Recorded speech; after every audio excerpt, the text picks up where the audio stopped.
Rivalry week का समय आया, कोलकाता के सामने फिर से बेंगलोर आया। क्या बेंगलोर को मिलेगी जीत या कोलकाता जीतेंगे एक और बार? आज की वीडियो में करने वाले हैं इसी पर बात। आप बने रहिए हमारे साथ। नमस्कार दोस्तों, welcome to the world of Ishan की आईपीएल हाइलाइट्स। हफ्ता वसूली की शुरुआत हो चुकी है और इस शुरुआत का पहला मुकाबला होने वाला है आरसीबी और उनके सामने है कोलकाता नाइट राइडर्स। जब पिछली बार भिड़े थे तो कोलकाता ने एक तरफा हराया, लेकिन इस बार रिडेम्पशन की बारी है। कोलकाता के गढ़ में आरसीबी आने गई है। मुकाबला कौन जीतेगा, आज इसी को लेकर बात करने वाले हैं। दोनों टीमों की हेड टू हेड राइवलरी से लेकर प्रेडिक्शन तक खूब सारा सेगमेंट, खूब सारा मसाला हमने किया है तैयार। आप बने रहिए हमारे साथ। लेकिन आगे बढ़ने से पहले आपको बताना चाहते हैं जंकी क्रिकेट के बारे में।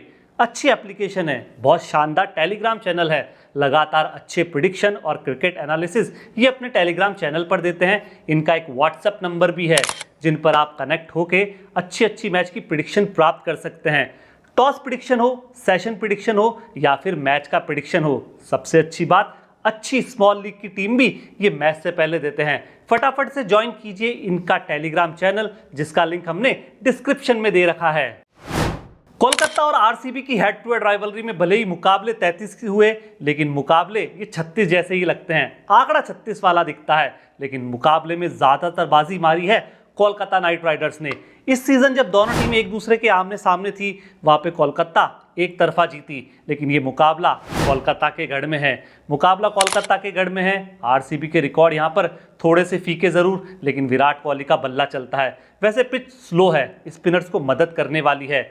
यहाँ के आंकड़े उठाकर देखें, इतिहास टटोले तो ज्यादातर टीमें वो जीतती है जो रन को चेस करती है। वैसे दिन का मुकाबला है, एक्सपर्ट की राय है यदि बल्लेबाजी है सॉलिड तो टॉस जीतकर पहले बल्लेबाजी करें।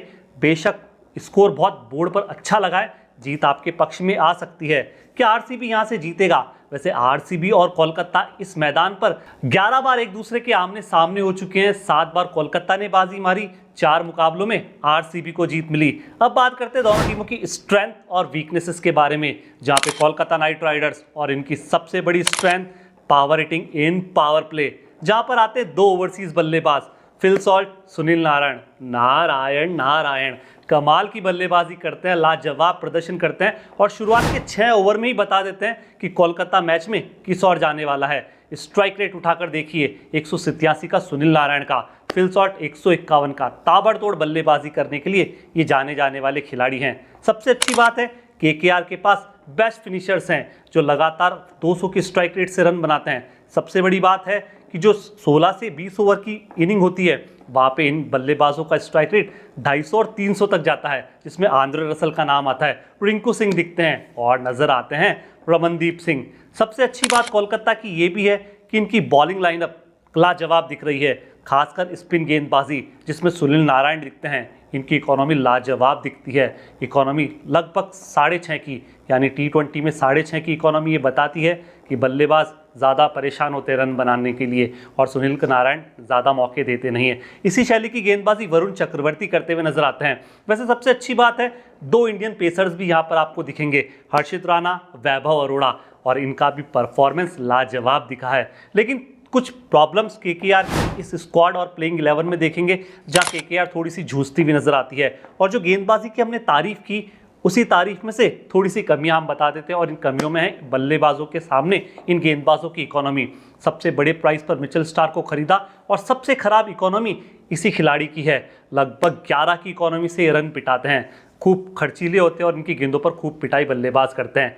इसी शैली की गेंदबाजी हर्षित राणा कर रहे हैं। विकेट कॉलम में विकेट जरूर है, लेकिन इकोनॉमी थोड़ी सी हाई है। इकोनॉमी थोड़ी सी हाई वैभव अरोड़ा की भी है, आंद्रे रसल की भी है।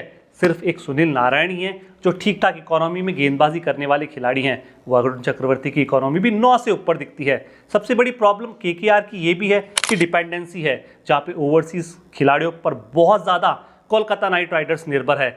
इंडियन प्लेयर्स का आप स्टैट उठाकर देखेंगे, स्कोर कार्ड देखेंगे तो ज़्यादा अच्छे नहीं है, बहुत लाजवाब फिगर्स नजर नहीं आते। श्रेयस अय्यर के रन है, लेकिन स्ट्राइक रेट 122 की नजर आती है। अंकुरिश रघुवंशी यंगस्टर हैं, इन पर एक्सपीरियंस की थोड़ी सी कमी नजर आती है। वेंकटेश अय्यर का बल्ला नहीं चल रहा। रिंकू सिंह भी इस सीजन ठीक ठाक परफॉर्मेंस ही करते हुए नजर आए और सबसे बड़ी बात, जो हमने ओवरसीज बल्लेबाजों की बात की, वहाँ पर परफॉर्मेंस केकेआर का लाजवाब है और उस परफॉर्मेंस की शेडों में इंडियन बल्लेबाज बहुत अच्छा प्रदर्शन कर नहीं रहे। बहुत सारी वीकनेसेस आप केकेआर की प्लेइंग 11 में देख सकते हैं, लेकिन हम जब वीकनेस की बात कर रहे हैं और आरसीबी सामने, तो शुरुआत आरसीबी की वीकनेसेस से ही करते हैं। और इनकी सबसे बड़ी वीकनेस इनका गेंदबाजी डिपार्टमेंट है, जो बिल्कुल भी अच्छा नहीं चल रहा। और इसी गेंदबाजी डिपार्टमेंट के चलते, इसी गेंदबाजी यूनिट के चलते आरसीबी लगातार मुकाबले हारा है और लगातार 5 मुकाबले आरसीबी ने इस सीज़न हार चुका है और हारकर ये मुकाबला खेलने के लिए आए हैं। इस सीज़न आरसीबी ने 13 गेंदबाजों का इस्तेमाल किया और सबसे ज़्यादा चिंताएं यहाँ पर बढ़ने वाली है। थोड़ी सी चिंताएं बल्लेबाजी को लेकर भी बढ़ती है, क्योंकि सिर्फ विराट कोहली है जो रन बना रहे हैं और विराट कोहली ने इतने रन बना लिए कि अभी भी ऑरेंज कैप इनके पास है। आप इस बात से समझ सकते हैं कि विराट कोहली जहाँ पर इतने रन बना रहे हैं, दूसरे बल्लेबाज उतना अच्छा कंट्रीब्यूशन देते हुए नजर नहीं आ रहे। फाफ डुप्लेसिस का नाम लीजिए, रजत पाटीदार को देखिए, विल जैक्स को लीजिए और अनुज रावत का नाम शामिल कर लीजिए। सब बल्लेबाज ऐसे हैं जो विराट कोहली के आसपास भी नजर नहीं आते। जितना अच्छा कोहली बल्लेबाजी कर रहे हैं, उतनी अच्छी विराट पारी दूसरे बल्लेबाज उनके साथ कर नहीं पा रहे। प्रॉब्लम ये भी है कि जो बॉलिंग डिपार्टमेंट है वो स्टिल सेट नज़र नहीं आता और इस गेंदबाजी डिपार्टमेंट ने आरसीबी की सबसे ज़्यादा समस्याएं बनाई है। लेकिन सबसे बड़ी बात, आरसीबी की सबसे बड़ी स्ट्रेंथ विराट कोहली, जो बहुत रंग में लग रहे हैं। 7 मुकाबलों में 361 रन, ऑरेंज कैप इनके पास, 1 शतक, 72 का एवरेज और स्ट्राइक रेट 147 की। स्ट्राइक रेट पर खूब सारे सवाल हैं, लेकिन मेरा मानना है कि कोहली बहुत अच्छे खेल रहे हैं, विराट रंग में नजर आ रहे हैं और विराट पारिया खेलते हुए दिख भी रहे हैं। इतनी ही विराट पारिया खेल रहे हैं दिनेश कार्तिक। उम्र पर मत जाइए, ये खिलाड़ी फिनिशिंग टचेस बहुत अच्छा दे रहा है। 7 मुकाबलों में 226 रन बनाए 75 की एवरेज से, लेकिन look at the strike rate, जहाँ पे 200 से प्लस का आंकड़ा है। और जब पिछली बार जब मुकाबला हुआ, दिनेश कार्तिक ने जिस शैली से बल्लेबाजी की, लाजवाब लगे, बहुत खूबसूरत नजर आए।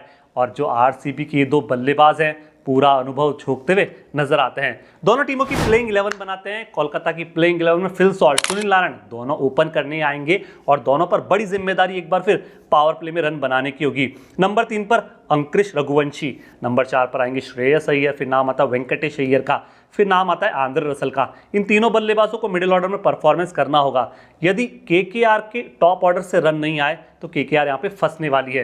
रिंकू सिंह फिनिशिंग टचेस देते हुए नजर आएंगे, रमनदीप सिंह दिखेंगे, मिचेल स्टार्क दिख रहे हैं, हर्षद राणा दिखेंगे और दिखेंगे वैभव अरोड़ा। इंपैक्ट प्लेयर के रूप में मुझे लगता है वरुण चक्रवर्ती का इस्तेमाल किया जाएगा। लेकिन आरसीबी और इनकी प्लेइंग 11, फाफ, विराट एक बार फिर ओपन करने आएंगे और इस बार दोनों बल्लेबाजों से विराट पारी की उम्मीद है, खासकर फाफ डुप्लेसिस से, क्योंकि अगर मुकाबला यहां जीता तो ठीक, नहीं तो फिर बोरिया बिस्तर बांधना होगा। नंबर 3 पर अनुज रावत, 4 पर आएंगे विल जैक्स, 5 पर नंबर आएगा रजत पाटीदार का, नंबर 6 पर आएंगे दिनेश कार्तिक, फिर महिपाल लॉमरोर, यश दयाल, आकाशदीप, लॉकी फर्ग्यूसन और रीस टॉपले खेलते हुए दिख सकते हैं। इंपैक्ट प्लेयर के रूप में मुझे लगता है कि करण शर्मा को यहाँ पर खिलाना चाहिए और बहुत अच्छा इंपैक्ट करण शर्मा कोलकाता की पिचेस पर डाल सकते हैं। अब बात करते हैं की प्लेयर्स की, जिनकी मदद से आप अपनी ड्रीम 11 की टीम डिजाइन कर सकते हैं। कोलकाता के की प्लेयर्स की सूची में से हमने फिल सॉल्ट को चुना, सुनील नारायण को लिया, आंद्रे रसल, रिंकू सिंह, हर्षित राणा और वैभव अरोड़ा को जगह दी। आरसीबी के की प्लेयर्स की सूची में Faf du Plessis, Virat Kohli, Will Jacks, Dinesh Karthik, Lockie Ferguson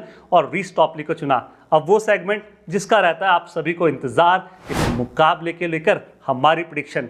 और हमारी पहली प्रेडिक्शन है कि कोहली या फाफ डुप्लेसिस में से मिलकर कोई एक खिलाड़ी इस मुकाबले में बड़ा स्कोर बनाने वाला है, इतना बड़ा शायद 100 भी बना दे।